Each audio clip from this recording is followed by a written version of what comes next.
സുബ്രഹ്മണ്യന് തന്നെ പല ഭാവങ്ങളുണ്ട്. ഒന്ന് ദേവിമാരോടൊപ്പം വള്ളി ദേവയാനി അഥവാ വള്ളി ദേവസേന സമേതനായ സുബ്രഹ്മണ്യ സ്വാമി, പിന്നെ ബാലകനായ സുബ്രഹ്മണ്യൻ, പിന്നെ യൗവനയുക്തനായ സുബ്രഹ്മണ്യൻ. ഹരിപ്പാട് സുബ്രഹ്മണ്യ സ്വാമി ക്ഷേത്രത്തിൽ യൗവനയുക്തനായ സുബ്രഹ്മണ്യ ഭാവം, ബാലകനല്ല. ബാലക ഭാവത്തിലുള്ള സുബ്രഹ്മണ്യന്റെ മന്ത്രം ജപിക്കുകയും അത്തരം കാര്യങ്ങൾ ഉപാസനയ്ക്ക് പ്രാധാന്യം കൊടുക്കുകയും ചെയ്താൽ കുറച്ചൊരു കഠിനത സ്വഭാവത്തിൽ വന്നുവിടുമെന്ന് കേട്ടിട്ടുണ്ട്.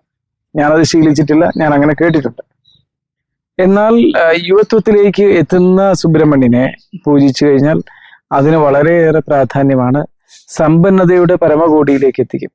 എന്നാൽ ബാലസുബ്രഹ്മണ്യനെ പൂജിക്കുന്നവര് ആത്മീയമായ കാര്യങ്ങളിലേക്ക് കുറെ പ്രാധാന്യം വരുന്നവരായിട്ടാണ് കാണുന്നത്. എന്നാൽ അതേ സമയത്ത് ദുർവാശിക്കാരും കുറച്ചൊരു മൃദുവായ പെരുമാറ്റം കാഴ്ചവെക്കാത്തവരായി തീരുമെന്നും കേട്ടിട്ടുണ്ട്. പിന്നെ ബാലനായ സുബ്രഹ്മണ്യന്റെ വിധിയിലുള്ള മന്ത്രങ്ങൾ എന്ന് വെച്ചാൽ ബാലസുബ്രഹ്മണ്യനെ പ്രീതിയാക്കുന്ന മന്ത്രങ്ങളും മറ്റും ജപിക്കുമ്പോൾ അതിൽ അനുഷ്ഠാനങ്ങൾക്കൊക്കെ പല തെറ്റുകൾ വന്നാൽ അതിൻ്റെതായ ദോഷം ഉണ്ടാകുമെന്ന് കേട്ടിട്ടുണ്ട്. ബാലസുബ്രഹ്മണ്യ സ്വാമി ക്ഷേത്രത്തിൽ കാവടി എടുക്കുമ്പോഴുള്ള വ്രതങ്ങൾക്കുമൊക്കെ അതുപോലെ ശക്തമായ ഒരു രീതിയുണ്ട്, ഒരു കർക്കശതയുണ്ട്. എന്നാൽ യൗവനയുക്തനായ സുബ്രഹ്മണ്യ സ്വാമിയുടെ ഭാവത്തിൽ അതൊന്നുമല്ല.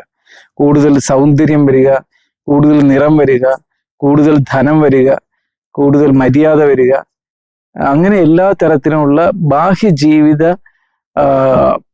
പൂർണ്ണതയ്ക്ക് യൗവന ഭാവത്തിലുള്ള സുബ്രഹ്മണ്യന്റെ അനുഗ്രഹം അത്യാവശ്യമായിട്ട് കാണുന്നു.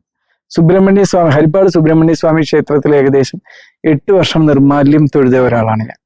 ഏകദേശം ആദ്യത്തെ 12 ദിവസം കൊണ്ടാണ് എനിക്ക് ഇപ്പോൾ കാണുന്ന ഈ മാറ്റം ശക്തമായിട്ട് അന്ന് വന്നത്.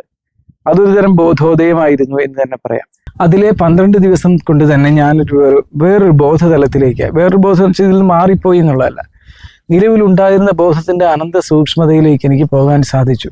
അപ്പോൾ മുതലാണ് എനിക്ക് ഒരുപാട് കഴിവുകൾ പ്രകാശിതമായത്. അതെല്ലാം സുബ്രഹ്മണ്യ സ്വാമി ക്ഷേത്രത്തിൽ പോയതിൻ്റെ ഫലമാണ്, അവിടുത്തെ മന്ത്രം ജപിച്ചതിൻ്റെ ഫലമാണ്. ഈ ജന്മത്തിൽ എനിക്ക് അത്രയും ശക്തമായിട്ട് അത് പ്രകടമായെന്ന് പറയും.